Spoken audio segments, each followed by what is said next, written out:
Hi hello అండి, welcome to our channel విందుగానం. అందరూ బాగుండాలి, అందులో నేను కూడా ఉండాలండి.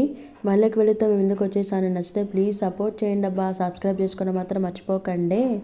ఇప్పుడు కార్తీక సోమవారాలు స్టార్ట్ అయిపోయాయి కదండి. మనం అందరం ఇప్పుడు ఏం చేస్తున్నాము, మన ఇంటి దగ్గర ఉన్న తులసి చెట్టు దగ్గర కానీ దగ్గరలో ఉన్న శివాలయంకి కానీ దీపాలు వెలిగించుకొస్తే మనకి మంచి జరుగుతుందన్న నమ్మకంతో వెళ్ళేసి వస్తున్నాం కదా. నేను అలా అనేసి నాకు దగ్గరలో ఉన్న మొగిలికి అయితే శివాలయంకి వెళ్ళేసి మంచిగా దీపాలు అయితే పెట్టేసుకొని వచ్చానండి. నాకు తెలిసినట్లు మొత్తం ఇంటి నుంచి తీసుకెళ్ళిపోయి మంచిగా పూజ అయితే చేసుకున్నానండి. పిల్లలు కూడా పూజ జరిగేంతసేపు నా పక్కనే కూర్చున్నారు. మా చింటు బాబు చూడండి, చిన్నోడైతే పక్కన వేరే వాళ్ళు దీపం వెలిగించి వెళ్ళుంటే దాన్ని ఉఫ్ అని ఊపుకుంటూ కూర్చున్నాడు, హ్యాపీ బర్త్డే క్యాండిల్ లెక్క. ఇంకా మంచిగా పూజ స్టార్ట్ చేసుకున్నానండి.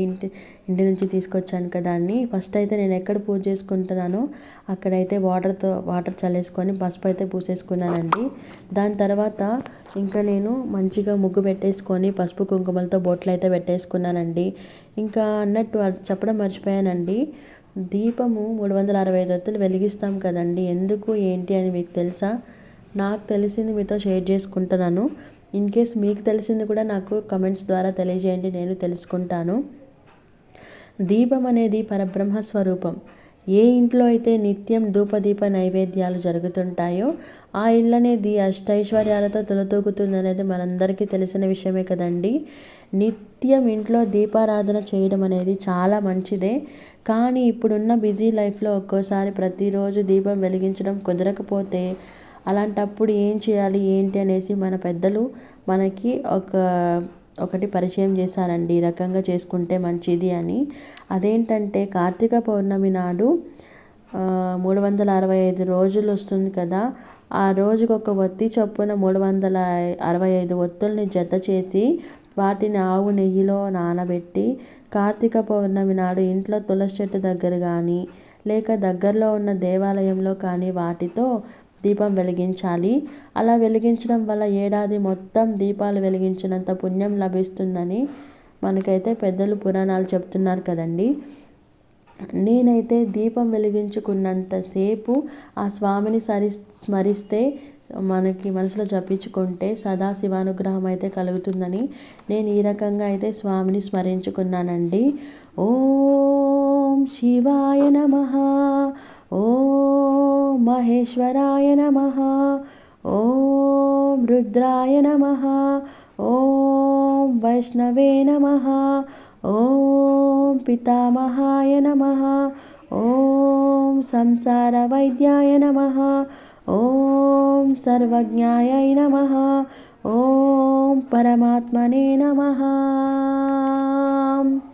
ఈ రకంగా అయితే నేను మనసులో తలుచుకున్నానండి. ఒక్కోసారి మనకు అనిపిస్తుంటుంది కదండి, ఒక్క భగవంతుడు తప్ప నిన్ను రక్షించేవాడు ఎవ్వడూ లేడు అని. అందరూ అవకాశవాదులే. ఓపికతో శరణు వేడుకుంటే మనల్ని ఆ శివయ్యే కాపాడుతాడు అనేసి దేవుణ్ణి నమ్మండి. మీ వంతు మీరు చేయాల్సింది చేసి దేవుడిపైన భారం వేస్తే ఓకే.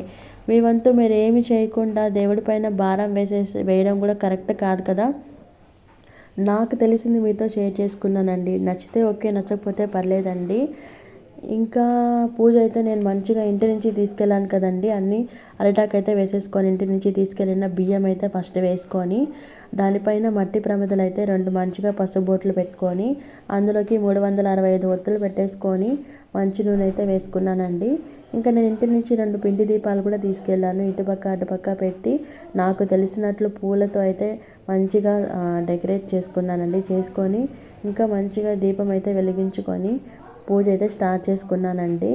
ఇంకా స్వామిని స్మరించుకుంటూ స్టార్ట్ చేశాను. మా పిల్లలైతే నేను చేస్తాను వాళ్ళు కూడా పూజ అయితే చాలా చక్కగా చేసుకున్నారండి. ఇంకా స్వామివారి అనుగ్రహంతో పూజ మంచిగా చేసుకొని ఆ స్వామిని దర్శించుకొని అయితే ఇంటికి వచ్చేసామండి. మీరు ఈ కార్తీక సోమవారాలకి ఎక్కడికి వెళ్ళారో కామెంట్ చేయండి. అలాగే ప్లీజ్ మన ఛానల్లో వీడియోస్ నచ్చితే సపోర్ట్ చేయడం మాత్రం మర్చిపోకండి అబ్బా. అలాగే మీ శృతిలో ఇలాంటి శృతి మెత్తని ఫింగర్స్తో సబ్స్క్రైబ్ చేసుకొని మన ఛానల్ని మరింత ముందుకు నడిపిస్తారని మనస్ఫూర్తిగా కోరుకుంటున్నానండి. ప్లీజ్ ఉంటాను. Bye bye.